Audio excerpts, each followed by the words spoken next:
Epístola de Paulo aos Romanos. Romanos 1. Paulo, servo de Jesus Cristo, chamado para ser apóstolo, separado para o Evangelho de Deus, o qual foi por Deus outrora prometido por intermédio dos seus profetas nas Sagradas Escrituras, com respeito a seu Filho, o qual, segundo a carne, veio da descendência de Davi, e foi designado Filho de Deus com poder, segundo o Espírito de Santidade, pela ressurreição dos mortos, a saber, Jesus Cristo nosso Senhor, por intermédio de quem viemos a receber graça e apostolado por amor do seu nome, para a obediência por fé entre todos os gentios, de cujo número sois também vós, chamados para serdes de Jesus Cristo. A todos os amados de Deus que estais em Roma, chamados para serdes santos, graça a vós outros e paz da parte de Deus nosso Pai e do Senhor Jesus Cristo. Primeiramente dou graças a meu Deus, mediante Jesus Cristo no tocante a todos vós, porque em todo o mundo é proclamada a vossa fé. Porque Deus, a quem sirvo em meu espírito, no Evangelho de seu Filho, é minha testemunha de como incessantemente faço menção de vós em todas as minhas orações, suplicando que, em algum tempo, pela vontade de Deus, se me ofereça boa ocasião de visitar-vos.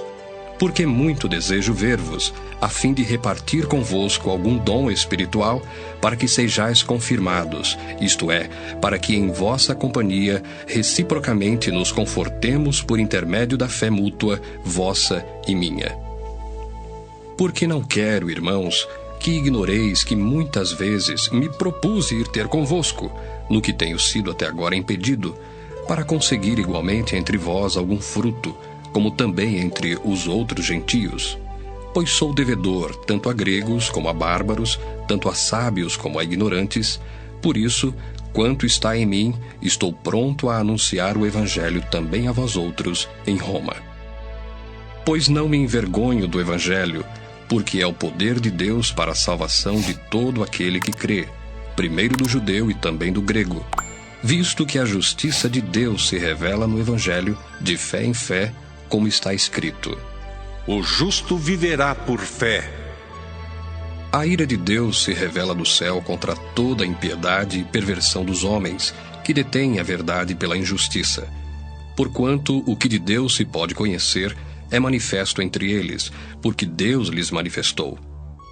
Porque os atributos invisíveis de Deus, assim o seu eterno poder, como também a sua própria divindade, claramente se reconhecem desde o princípio do mundo, sendo percebidos por meio das coisas que foram criadas. Tais homens são por isso indesculpáveis. Porquanto, tendo conhecimento de Deus, não o glorificaram como Deus, nem lhe deram graças. Antes, se tornaram nulos em seus próprios raciocínios, obscurecendo-se-lhes o coração insensato. Inculcando-se por sábios, tornaram-se loucos, e mudaram a glória do Deus incorruptível em semelhança da imagem de homem corruptível, bem como de aves, quadrúpedes e répteis. Por isso, Deus entregou tais homens à imundícia, pelas concupiscências de seu próprio coração, para desonrarem o seu corpo entre si, pois eles mudaram a verdade de Deus em mentira, adorando e servindo a criatura em lugar do Criador, o qual é bendito eternamente. Amém. Por causa disso, os entregou Deus a paixões infames, porque até as mulheres mudaram o modo natural de suas relações íntimas por outro, contrário à natureza. Semelhantemente, os homens também, deixando o contato natural da mulher, se inflamaram mutuamente em sua sensualidade, cometendo torpeza, homens com homens, e recebendo em si mesmos a merecida punição do seu erro. E por haverem desprezado o conhecimento de Deus, o próprio Deus os entregou a uma disposição mental reprovável, para praticarem coisas inconvenientes, cheios de toda injustiça, malícia, avareza e maldade, possuídos de inveja, homicídio, contenda, dolo e malignidade, sendo difamadores, caluniadores, aborrecidos de Deus, insolentes, soberbos, presunçosos, inventores de males, desobedientes aos pais, insensatos, pérfidos, sem afeição natural e sem misericórdia. Ora, conhecendo eles a sentença de Deus, de que são passíveis de morte os que tais coisas praticam, não somente as fazem, mas também aprovam os que assim procedem. Romanos 2. Portanto, és indesculpável, ó homem, quando julgas quem quer que sejas, porque no que julgas a outro, a ti mesmo te condenas, pois praticas as próprias coisas que condenas. Bem sabemos que o juízo de Deus é segundo a verdade contra os que praticam tais coisas. Tu, ó homem, que condenas os que praticam tais coisas e fazes as mesmas, pensas que te livrarás do juízo de Deus? Ou desprezas a riqueza da sua bondade e tolerância e longanimidade, ignorando que a bondade de Deus é que te conduz ao arrependimento? Mas, segundo a tua dureza e coração impenitente, acumulas contra ti mesmo ira para o dia da ira e da revelação do justo juízo de Deus, que retribuirá a cada um segundo o seu procedimento. A vida eterna aos que, perseverando em fazer o bem, procuram glória, honra e incorruptibilidade. Mas ira e indignação aos facciosos, que desobedecem à verdade e obedecem à injustiça. Tribulação e angústia virão sobre a alma de qualquer homem que faz o mal, ao judeu primeiro e também ao grego. Glória, porém, e honra e paz a todo aquele que pratica o bem, ao judeu primeiro e também ao grego, porque para com Deus não há acepção de pessoas. Assim, pois, todos os que pecaram sem lei, também sem lei perecerão, e todos os que com lei pecaram, mediante lei serão julgados.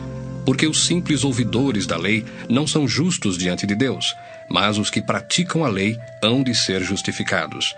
Quando, pois, os gentios, que não têm lei, procedem por natureza de conformidade com a lei, não tendo lei, servem eles de lei para si mesmos. Estes mostram a norma da lei gravada no seu coração, testemunhando-lhes também a consciência e os seus pensamentos, mutuamente acusando-se ou defendendo-se, no dia em que Deus, por meio de Cristo Jesus, julgar os segredos dos homens de conformidade com o meu evangelho. Se, porém, tu, que tens por sobrenome judeu, e repousas na lei e te glorias em Deus, que conheces a sua vontade e aprovas as coisas excelentes, sendo instruído na lei, que estás persuadido de que és guia dos cegos, luz dos que se encontram em trevas, instrutor de ignorantes, mestre de crianças, tendo na lei a forma da sabedoria e da verdade, tu, pois, que ensinas a outrem, não te ensinas a ti mesmo? Tu que pregas que não se deve furtar, furtas? Dizes que não se deve cometer adultério e o cometes? Abominas os ídolos e lhes roubas os templos? Tu que te glorias na lei, desonras a Deus pela transgressão da lei? Pois, como está escrito, o nome de Deus é blasfemado entre os gentios por vossa causa. Porque a circuncisão tem valor se praticares a lei. Se és, porém, transgressor da lei, a tua circuncisão já se tornou incircuncisão. Se, pois, a incircuncisão observa os preceitos da lei, não será ela, porventura, considerada como circuncisão? E se aquele que é incircunciso por natureza cumpre a lei, certamente ele te julgará a ti, que não obstante a letra e a circuncisão, és transgressor da lei. Porque não é judeu quem o é apenas exteriormente, nem é circuncisão a que é somente na carne. Porém judeu é aquele que o é interiormente, e circuncisão a que é do coração, no espírito, não segundo a letra, e cujo louvor não procede dos homens, mas de Deus. Romanos 3. Qual é, pois, a vantagem do judeu? Ou qual a utilidade da circuncisão? Muita, sob todos os aspectos, principalmente porque aos judeus foram confiados os oráculos de Deus. E daí? Se alguns não creram, a incredulidade deles virá desfazer a fidelidade de Deus? De maneira nenhuma. Seja Deus verdadeiro e mentiroso todo homem, segundo está escrito: para seres justificado nas tuas palavras e venhas a vencer quando fores julgado. Mas se a nossa injustiça traz à lume a justiça de Deus, que diremos? Porventura será Deus injusto por aplicar a sua ira? Falo como homem. Certo que não. Do contrário, como julgará Deus o mundo? E se por causa da minha mentira fica em relevo a verdade de Deus para a sua glória, por que sou eu ainda condenado como pecador? E por que não dizemos, como alguns caluniosamente afirmam, que o fazemos Pratiquemos males para que venham bens? A condenação destes é justa. Que se conclui? Temos nós qualquer vantagem? Não, de forma nenhuma, pois já temos demonstrado que todos, tanto judeus como gregos, estão debaixo do pecado, como está escrito: Não há justo nenhum sequer, não há quem entenda, não há quem busque a Deus. Todos se extraviaram, a uma se fizeram inúteis. Não há quem faça o bem, não há nenhum sequer. A garganta deles é sepulcro aberto, com a língua urdem engano, veneno de víbora está nos seus lábios, a boca eles a têm cheia de maldição e de amargura. São os seus pés velozes para derramar sangue, nos seus caminhos há destruição e miséria. Desconheceram o caminho da paz, não há temor de Deus diante de seus olhos. Ora, sabemos que tudo o que a lei diz, aos que vivem na lei o diz, para que se cale toda a boca, e todo mundo seja culpável perante Deus. Visto que ninguém será justificado diante dele por obras da lei, em razão de que pela lei vem o pleno conhecimento do pecado. Mas agora, sem lei, se manifestou a justiça de Deus, testemunhada pela lei e pelos profetas, justiça de Deus mediante a fé em Jesus Cristo, para todos e sobre todos os que creem, porque não há distinção, pois todos pecaram e carecem da glória de Deus, sendo justificados gratuitamente por sua graça, mediante a redenção que há em Cristo Jesus, a quem Deus propôs no seu sangue, como propiciação mediante a fé, para manifestar a sua justiça, por ter Deus, na sua tolerância, deixado impunes os pecados anteriormente cometidos, tendo em vista a manifestação da sua justiça no tempo presente, para ele mesmo ser justo e o justificador daquele que tem fé em Jesus. Onde, pois, a jactância? Foi de todo excluída. Por que lei? Das obras? Não. Pelo contrário, pela lei da fé. Concluímos, pois, que o homem é justificado pela fé, independentemente das obras da lei. É porventura Deus somente dos judeus? Não é também dos gentios? Sim, também dos gentios, visto que Deus é um só, o qual justificará por fé o circunciso e mediante a fé o incircunciso. Anulamos, pois, a lei pela fé? Não, de maneira nenhuma. Antes confirmamos a lei. Romanos 4.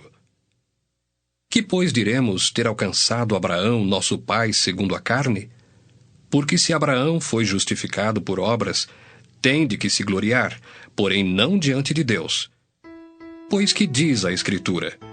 Abraão creu em Deus, e isso lhe foi imputado para a justiça. Ora, ao que trabalha, o salário não é considerado como favor, e sim como dívida. Mas ao que não trabalha, porém crê naquele que justifica o ímpio, a sua fé lhe é atribuída como justiça. E é assim também que Davi declara ser bem-aventurado o homem a quem Deus atribui justiça, independentemente de obras. Bem-aventurados aqueles cujas iniquidades são perdoadas e cujos pecados são cobertos. Bem-aventurado o homem a quem o Senhor jamais imputará pecado. Vem, pois, esta bem-aventurança exclusivamente sobre os circuncisos ou também sobre os incircuncisos? Visto que dizemos, a fé foi imputada a Abraão para a justiça. Como, pois, lhe foi atribuída? Estando ele já circuncidado ou ainda incircunciso? Não no regime da circuncisão, e sim quando incircunciso.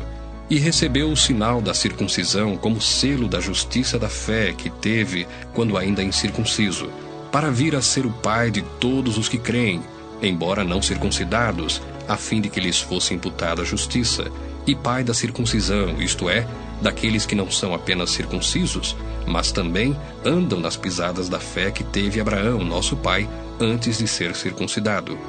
Não foi por intermédio da lei que a Abraão, ou à sua descendência, coube a promessa de ser herdeiro do mundo, e sim mediante a justiça da fé.